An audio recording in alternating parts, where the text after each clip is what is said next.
As he went along, he saw a man blind from birth. His disciples asked him, "Rabbi, who sinned, this man or his parents, that he was born blind?" "Neither this man nor his parents sinned," said Jesus, "but this happened so that the work of God might be displayed in his life. As long as it is day, we must do the work of him who sent me. Night is coming when no one can work. While I am in the world, I am the light of the world." Having said this, he spit on the ground, made some mud with the saliva, and put it on the man's eyes. "Go," he told him, "wash in the pool of Siloam." This word means sent. So the man went and washed and came home seeing.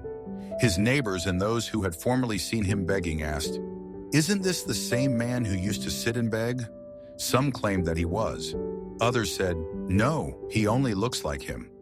But he himself insisted, "I am the man." "How then were your eyes opened?" they demanded. He replied, "The man they called Jesus made some mud and put it on my eyes. He told me to go to Siloam and wash. So I went and washed, and then I could see." "Where is this man?" they asked him. "I don't know," he said. They brought to the Pharisees the man who had been blind. Now the day on which Jesus had made the mud and opened the man's eyes was a Sabbath. Therefore the Pharisees also asked him how he had received his sight. "He put mud on my eyes," the man replied, "and I washed, and now I see." Some of the Pharisees said, "This man is not from God, for he does not keep the Sabbath."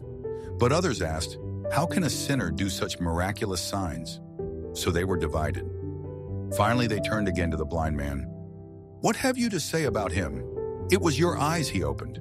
The man replied, "He is a prophet." The Jews still did not believe that he had been blind and had received his sight until they sent for the man's parents. "Is this your son?" they asked. "Is this the one you say was born blind? How is it that now he can see?" "We know he is our son," the parents answered, "and we know he was born blind. But how he can see now, or who opened his eyes, we don't know. Ask him. He is of age. He will speak for himself." His parents said this because they were afraid of the Jews, for already the Jews had decided that anyone who acknowledged that Jesus was the Christ would be put out of the synagogue. That was why his parents said, "He is of age. Ask him." A second time they summoned the man who had been blind. "Give glory to God," they said. "We know this man is a sinner."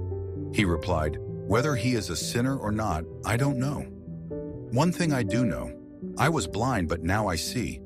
Then they asked him, "What did he do to you? How did he open your eyes?" He answered, "I have told you already and you did not listen. Why do you want to hear it again? Do you want to become his disciples too?" Then they hurled insults at him and said, "You are this fellow's disciple.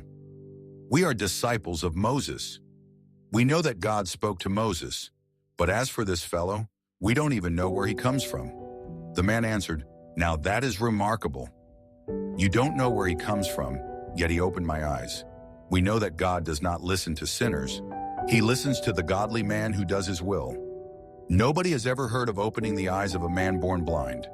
If this man were not from God, he could do nothing." To this they replied, "You were steeped in sin at birth. How dare you lecture us?" And they threw him out. Jesus heard that they had thrown him out, and when he found him, he said, "Do you believe in the Son of Man?" "Who is he, sir?" the man asked. "Tell me so that I may believe in him." Jesus said, "You have now seen him. In fact, he is the one speaking with you." Then the man said, "Lord, I believe," and he worshipped him. Jesus said, "For judgment I have come into this world, so that the blind will see, and those who see will become blind." Some Pharisees who were with him heard him say this and asked, "What? Are we blind too?" Jesus said, "If you were blind, you would not be guilty of sin. But now that you claim you can see, your guilt remains."